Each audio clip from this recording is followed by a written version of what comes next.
આપણા દેશમાં 75% કરતાં વધારે લોકો ગરીબ અને નાના ખેડૂત એટલે કે 1 હેક્ટર કરતાં પણ ઓછી જમીન ધરાવતા ખેડૂત છે જે હજુ પણ પેઢી દર દીઠ જમીન ઘટતી જ છે. આપણે આજે વાત કરશું એક એવી ટેકનિકની કે જેમાં એટલી જ જમીનમાં 4 ગણી આવક મેળવી શકાય.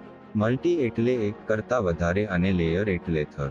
મતલબ કે એક ખેતરમાં એક જ સમયમાં અલગ અલગ ઊંચાઈ વળી 3 થી 4 ઉત્પાદનમાં વાત કરીએ તો પ્રથમ આપણે મૂળના પાક લઈ શકાય કે જે જમીનની અંદર ઓછી જાય છે અને ઊંચાઈમાં 1 થી 2 ફૂટ વધે છે, જેમ કે લસણ, ડુંગળી, આદુ. ત્યાર પછી પાંદડાવાળા પાક જેમ કે પાલક, ફુદીના, મેથી જેમને મૂળ સહિત કાઢવાની હોય છે. કાઢ્યા પછી જે જગ્યા બને છે તેનો ફાયદો બીજા પાકને વાફ દ્વારા કુદરતી મળે છે.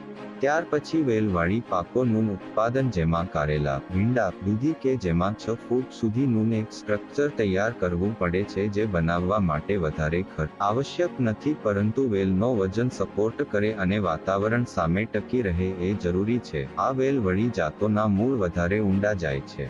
ત્યારબાદ આવે છે ટ્રી પ્લાન્ટેશન એટલે કે બાગાયત, જેમાં 3 વર્ષ જેવી તો રાહ જોવી પડે છે જો તમારે એક જ સિઝનમાં ઉત્પાદન મેળવવું હોય તો આ સિવાયની ઉપરની 3 વેરાયટીનું મોડલ બનાવી શકાય. એ માટે અગત્યનું છે પ્લાનિંગ, જેમાં પાકની પસંદગી, તેમાં વેરાયટી અને વાતાવરણની અસર જેવા પરિબળો છે.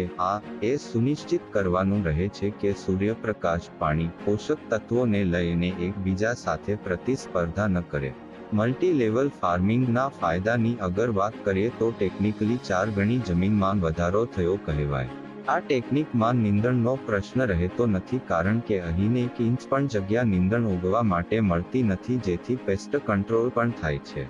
ત્યાર પછી પાણીનો બચાવ થાય છે, એટલે કે એક પાકમાં જેટલું પાણી આપીએ છીએ તેટલું જ આપવાનું રહે છે. એ ઉપરાંત હવાના માધ્યમથી પાણી ઉડી શકતું ન હોવાથી ભેજ લાંબા સમય સુધી ટકી રહે છે. ત્યાર પછી અતિશય ગરમી કે ઠંડીનો પ્રભાવ પડતો નથી. ત્યાર પછી 4 પાક હોવાના લીધે સામાન્ય કરતાં 4 ગણી આવક આખા વર્ષ દરમિયાન સમયાંતરે મળતી રહે છે.